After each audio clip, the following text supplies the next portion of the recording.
Hey everybody, welcome to another episode of Let's Play. Today I'm taking a look at The Forbidden Psalm, an indie game from the open license for Merkborg by KRD Designs, and you can have checked it out probably maybe last weekend. I did a GMG review of it, which I'll link up here in the cards. Now, today I'm going to start playing through the different adventures that are in this book in a campaign. If you didn't catch the review of this, the sort of Cole's notes is that this is an indie game focused on sort of that 28 style of miniature building where you have adventures, create your own posse of heroes, and then link them together in a sort of campaign narrative. I did an actual warband creation up in the review and went through an overview of the rules. So if you want to check that out, it might be more interesting for folks who are kind of into the mechanics and stuff of the game. I will go over what I'm doing as I'm doing it for the first couple turns. So I'll show you my warband. This is all converted up my Realm Quest posse of sort of 28 style conversions that I did up for Realm Quest, and I'm going to take them through and do some missions for the Mad Wizard Vriprix, trying to, I guess he thinks he can save the world if he gets enough relics and finds the Forbidden Psalm. We'll see if it works. So I'll show you the table, show you the warband, and get this underway. So here I am set up for some Forbidden Psalm. I got my rulebook here. I've got my warband I created, the Lost, led by Eisenkush the Neither, my, I guess, fallen paladin here. He's got a putrid smell because of that big brazier that's, burning on his back. And he's agility -4. He only moves an inch a turn because he's so heavy, but he's tough as nails. He has 13 hit points. He's agility -4, presence 0, strength +1, and toughness +3. He's got a hammer, a shield, and light armor. And yeah, he's good at hitting and staying alive, and that's about it. Then we got Risen the Evil Beats, my dwarf. He's agility -1, presence +2 for shooting, strength -1, and toughness +2. He's got a crossbow with 5 shots, which is reload, which means he has to reload every time he fires it by sacrificing a move action. And Cruel, it always does at least 1 damage. A hand axe he can throw. He uses strength and does D8 damage, and then he has light armor as well. He's got a vacant mind, though. He can't pick up or interact with stuff, which is unfortunate. And he's cowardly. He's -1 morale and +1 to his agility. So he's not as slow as possible, but he can't engage people, and he doesn't like making morale tests. Then we have the Fast, no first name. He's my barbarian back there. +1 agility, -3 presence because he doesn't talk, I guess, and then +3 strength, 0 toughness to his modifier there. His flaws are he's brittle, takes +1 damage when he's hit, but he has the charge feat. He can double move if he ends within an inch of the enemy. And then he has, he'll move a speed of 6 because of his agility bonus, so he can move 12 inches and fight.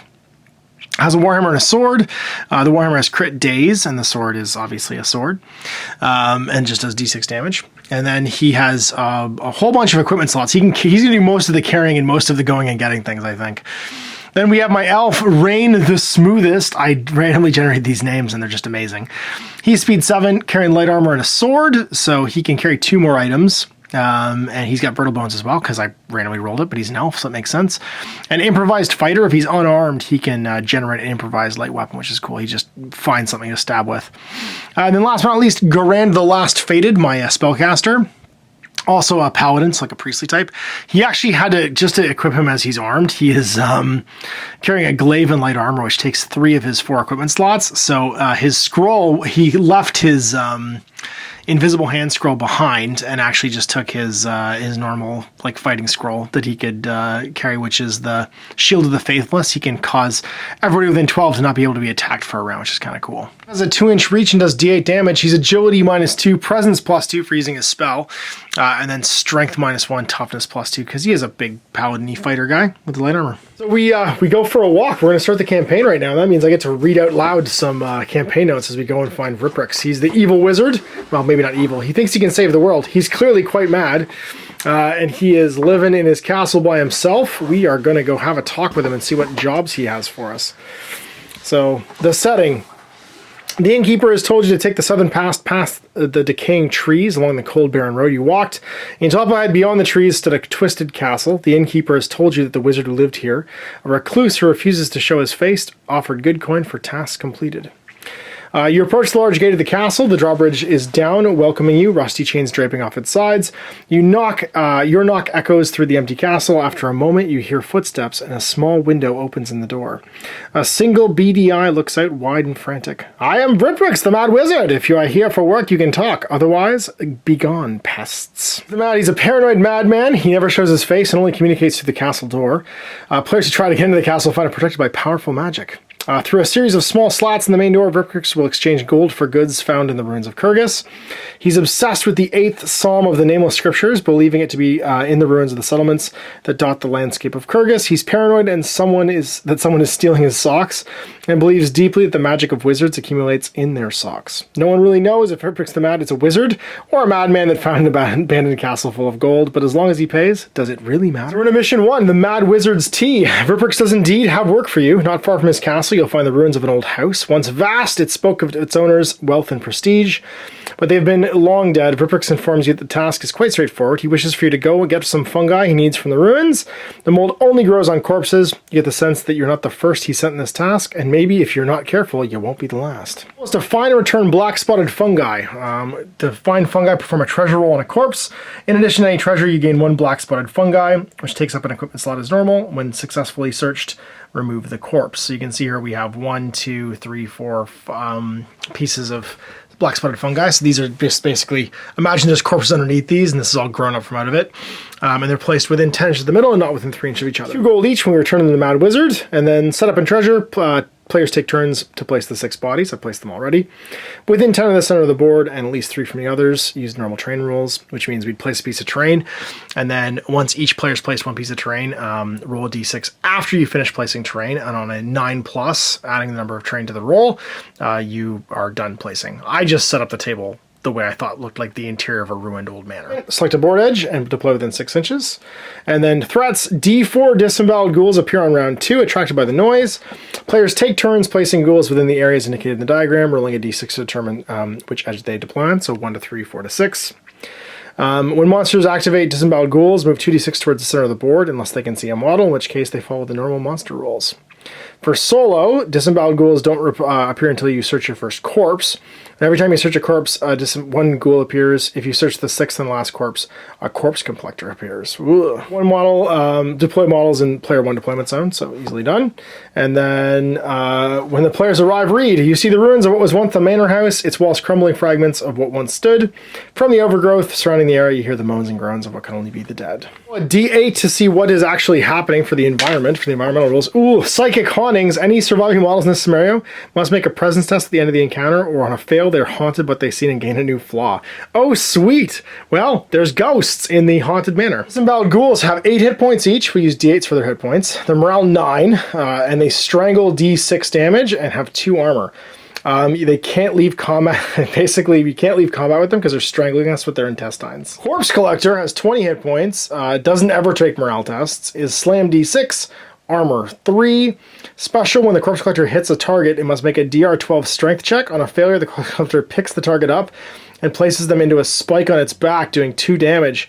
If they're still alive, they can make a strength check to remove themselves from his back each round, taking 1 damage each round until they fail. If they drop to 0 hit points, they die and are added to their collection. Great, because this guy's got spikes in his back. The Cursed City Gorslav, the Crypt Keeper, makes a perfect corpse collector, and then these are all my ghouls. I would expect everyone to live, so deploy in 6.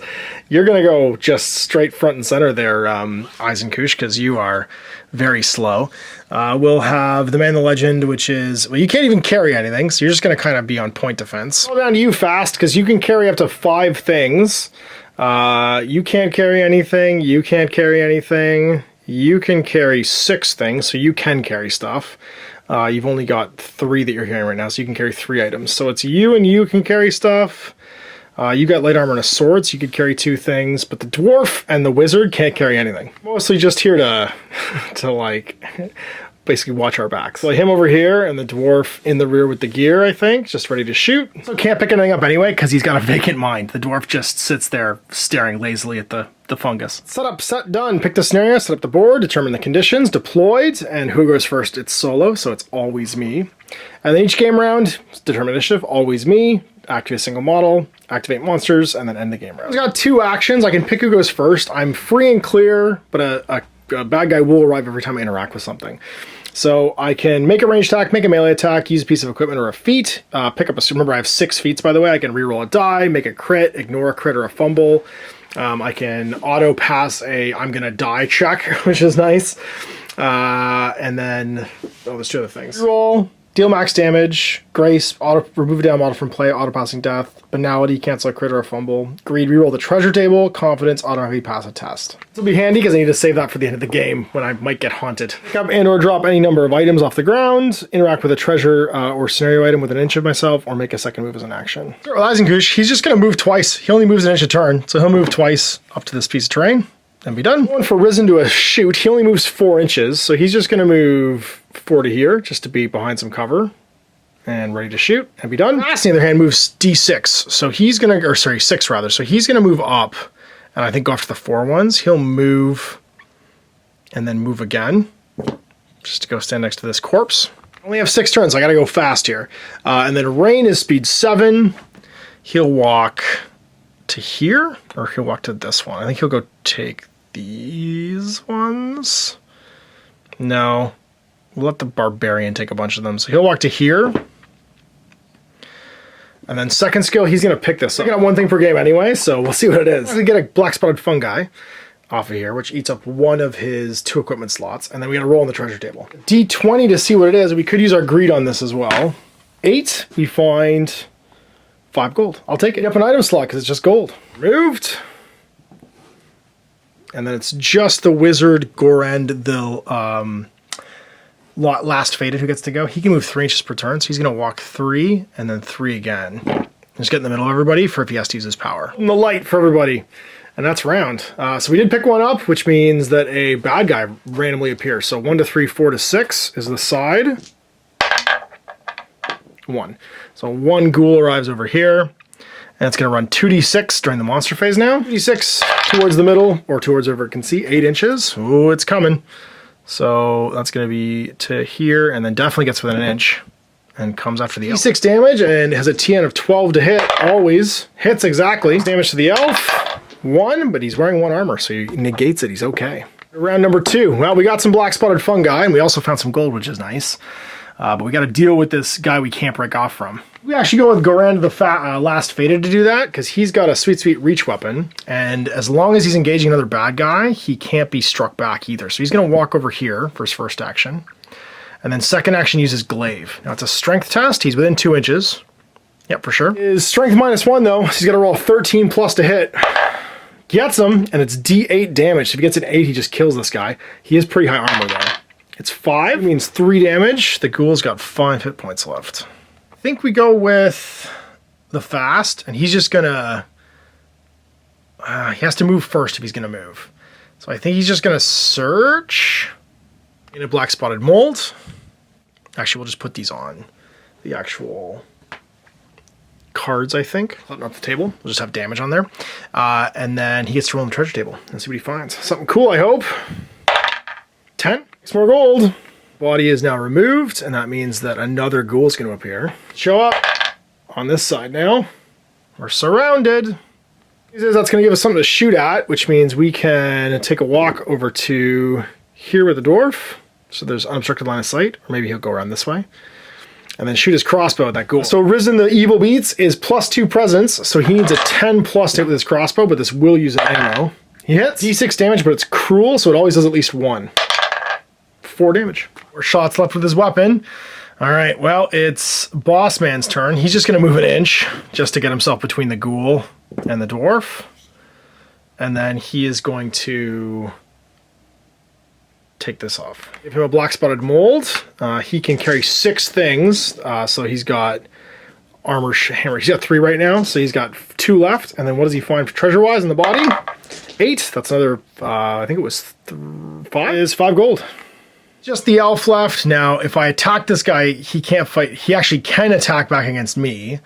And I can't break off because he's actually not engaging him. It's just like that attack he couldn't fight back, but this one he could engage with the reach weapon. I don't think. Try. We're gonna get hit back at -3, so on a 9 plus they'll hit back, and we'll use this for our dice. We're at -1, so we need a 14 and a 9. Miss, but we get hit. Damage. Does 2, so 1 damage on the elf. He has 6 normally. He's got 5 left. This is the second action. So monsters get to go first. Plus, gets bit. He does. D6 damage again. Oh, the elf's gonna take 5 this time. Down him. He's downed, but not dead yet. And then this other one's gonna come after the closest model can see, which will be Eisenkoosh. So walking over to here, 4 inches. Faster, but got shot by a large caliber weapon. The one arrives actually, because Eisenkoosh searched, and it arrived over here. Also go 2d6 and go 4.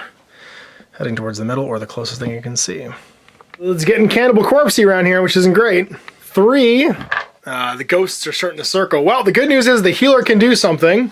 So we're going to use Goran's ability to use medic on base to base. It's a presence test, target number 12. He's presence +2. So he needs a 10 to do this. Doesn't do it. I'm going to use my fate ability to re-roll it. Win rather. Yeah, which is fate. Reroll any dice. Yours or someone else's. So 10 plus. Nope, he's still down. And I can't move now. So I think we go with, well, the elf is down.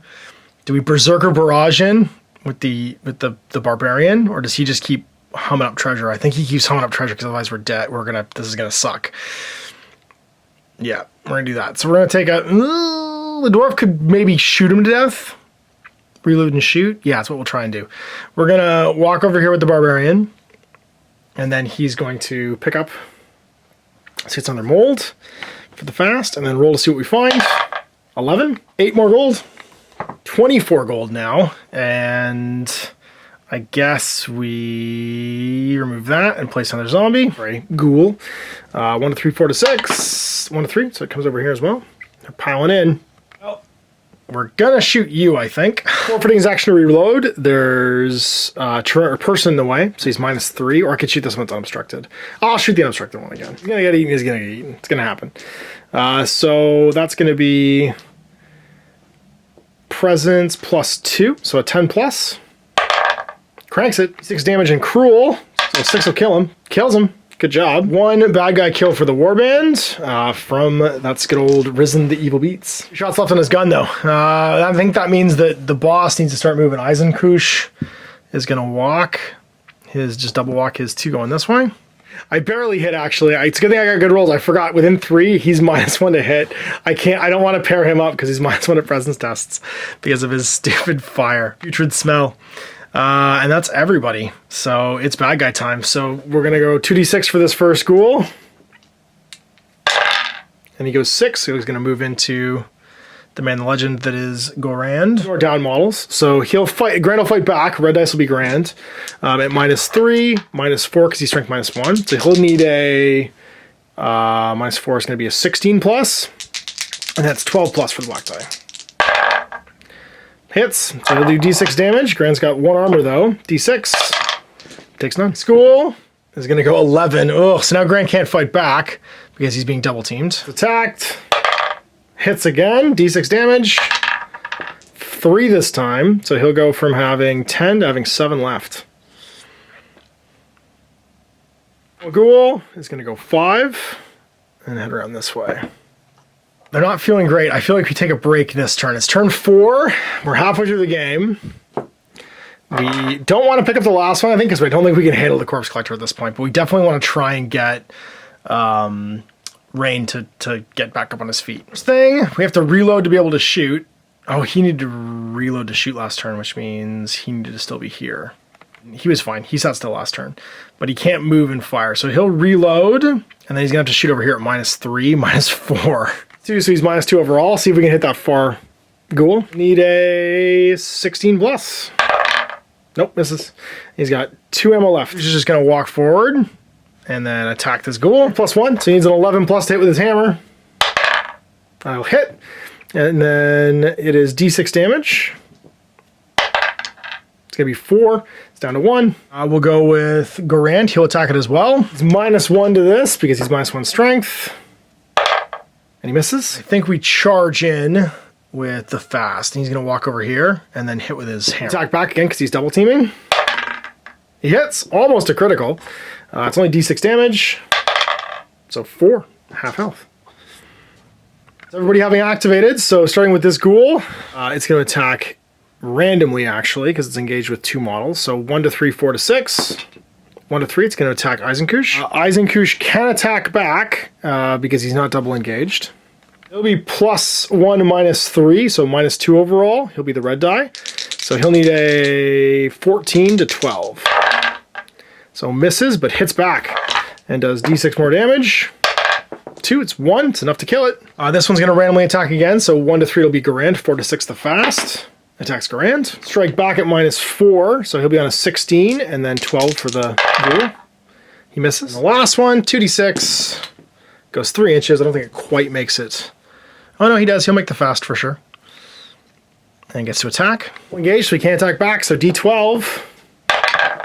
Nope, misses. End of 4, top of 5. He's not making it with anybody else, but I think we will double walk.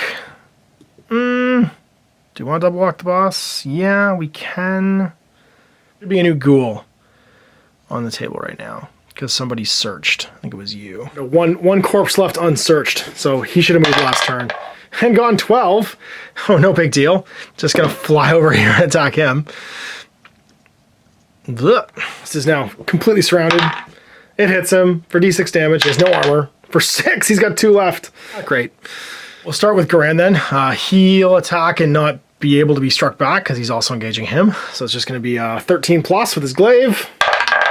Misses. Could use my Omen to just automatically make that a success with critical damage, which would kill him, which I'll do.